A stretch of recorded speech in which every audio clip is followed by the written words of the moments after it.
wife of the Austrian chancellor, Herr Von Schuschnigg, is killed in a terrible car smash outside Linz in Upper Austria. The chancellor and his wife were leaving to go on holiday when the car crashed into a tree.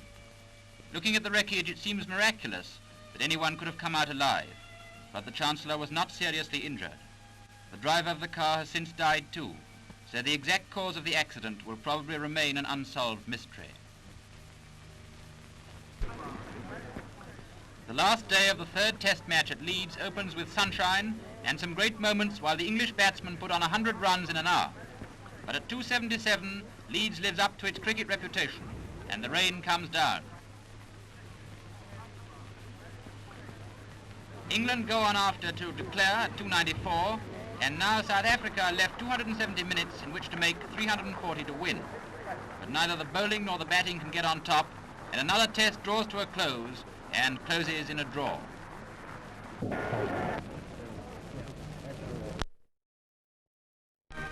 Viceroy of India, Lord Willingdon, arrives by air to visit the stricken area around Quetta. The terrible earthquake might have taken place yesterday. The atmosphere of ruin is still so complete, and whether the city will ever be rebuilt is a problem still to be solved. After making a tour of the city, Lord Willingdon pays a tribute to the courage and devotion to duty of the men and women who risked their lives rescuing survivors from among the ruins of one of the worst earthquakes ever known.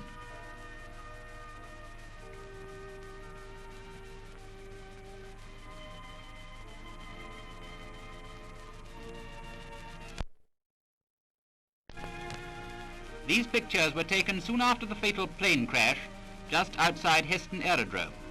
Several friends had chartered a machine to fly over the Naval Review at Spithead.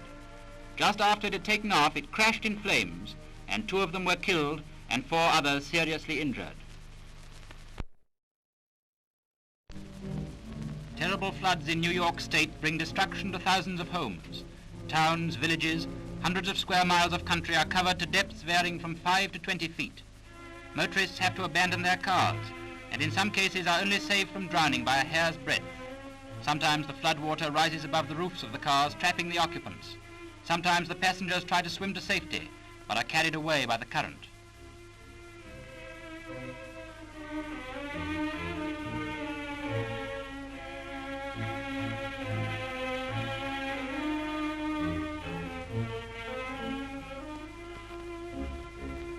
The amazing thing about it all is that in the midst of so much water there can possibly be a fire, but the camera can't lie and hear the firemen trying to control the flames.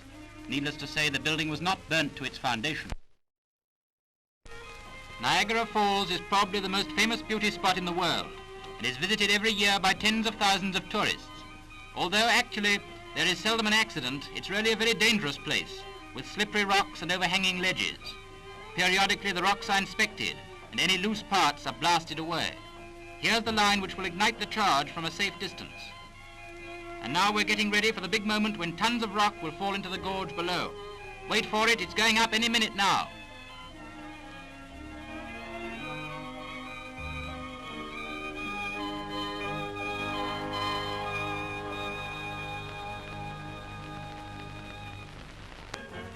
It's festival day at Nola in Italy, in honor of St. Paul. They call it the Feast of the Nola Lilies. Lilies apparently being represented by 8 gigantic towers, 125 feet high and each weighing 8 tons. On each of the towers, scenes from the life of St. Paul are cut in sculpture. It's no joke bearing these huge effigies through the town, but the 80 porters succeed admirably in keeping them upright.